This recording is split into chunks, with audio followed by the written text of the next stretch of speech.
very reputable person in this country, the second president of this particular republic.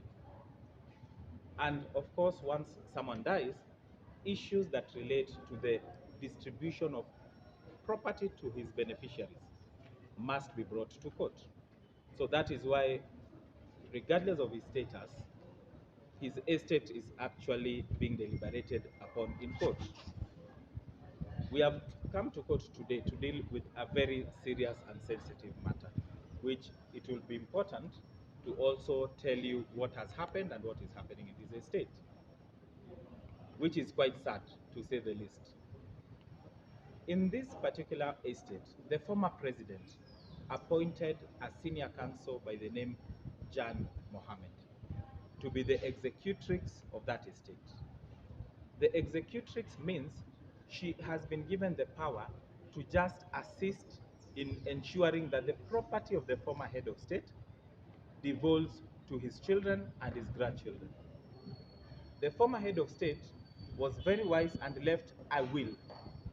In that particular will, the former head of state indicated that for the love of his children, for the love of his grandchildren, he has ensured that he has apportioned for all his male children 20% of his entire estate. And he has indicated that that right goes down even to his grandchildren. So that those grandchildren that he used to see the former president sitting with them, laughing with them, playing with them, sitting on his laps, do not become beggars and do not suffer. But what is happening today is a very sad situation. We have a situation whereby this particular estate is not being dealt with properly.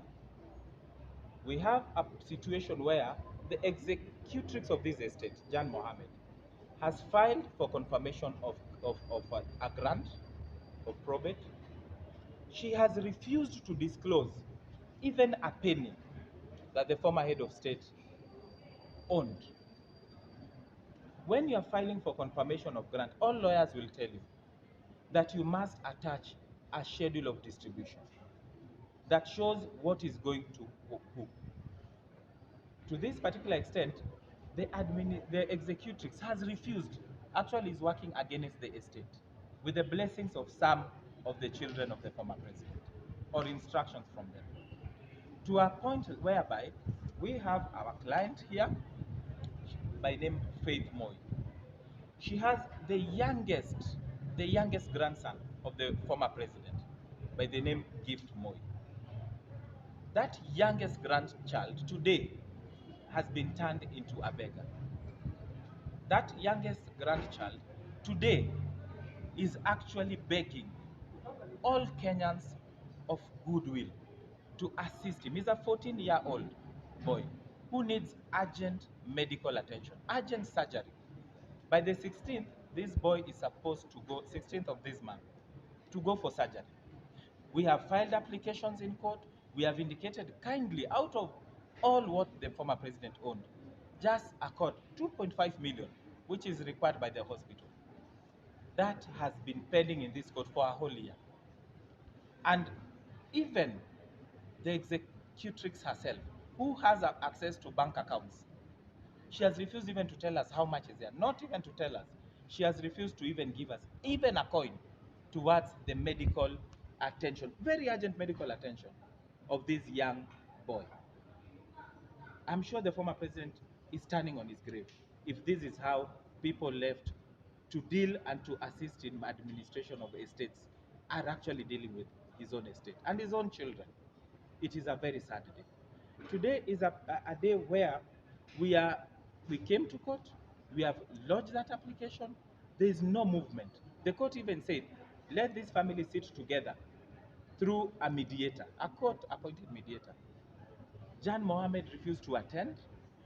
She frustrated that process and said she has instructions from her clients.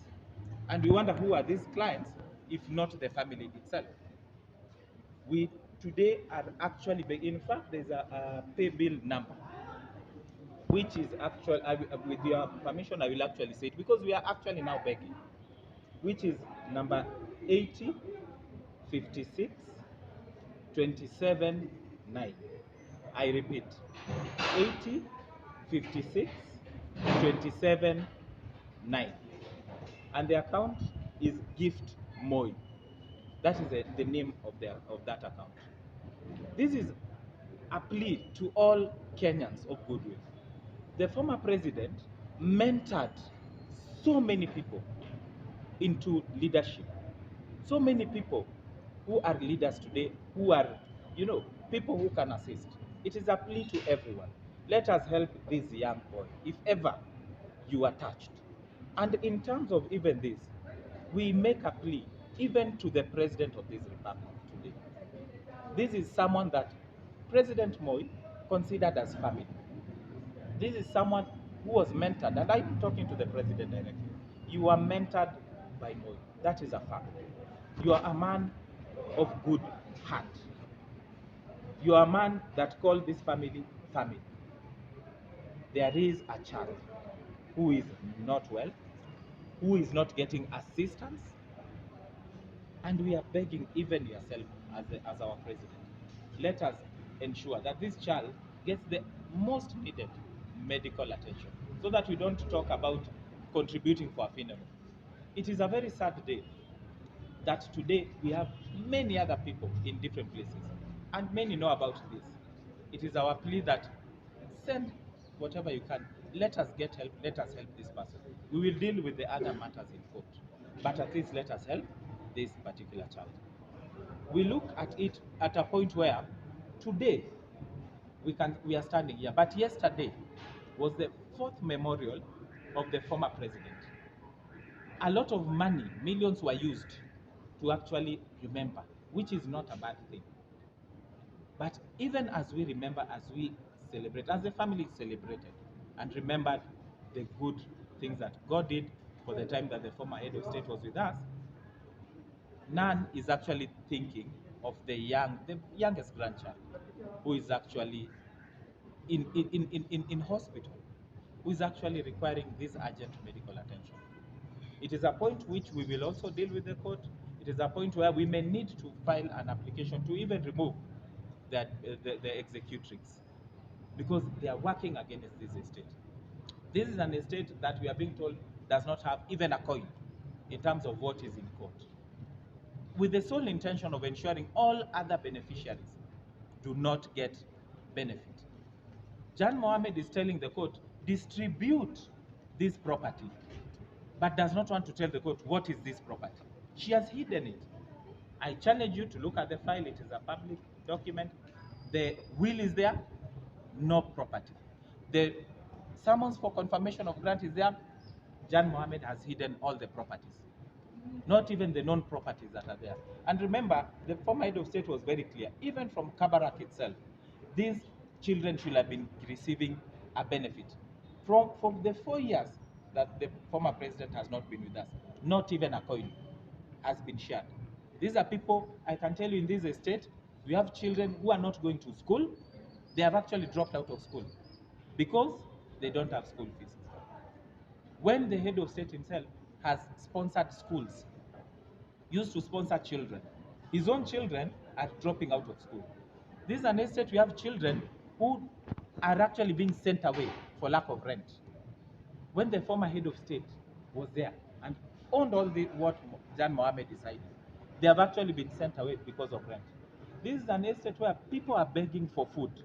Children of the former head of state, grandchildren of the former head of state, with the name Moi, very well written, so that it is so difficult for them to beg when you have a name like that. That a person with the name Moi is coming to beg you. That is the situation they have been reduced to. This is a situation where when people were spending Christmas, were enjoying, majority of these beneficiaries did not enjoy. It is a very sad state of affair. We appeal, and I actually appeal to Jan Mohammed, to her own conscience. I appeal to the children of the former president, Gideon Moi, and the leaders. All of them are leaders, Philip Moi and the rest. We've had leaders in that. You lead by example. We are forced to beg with the presumption that there is no money.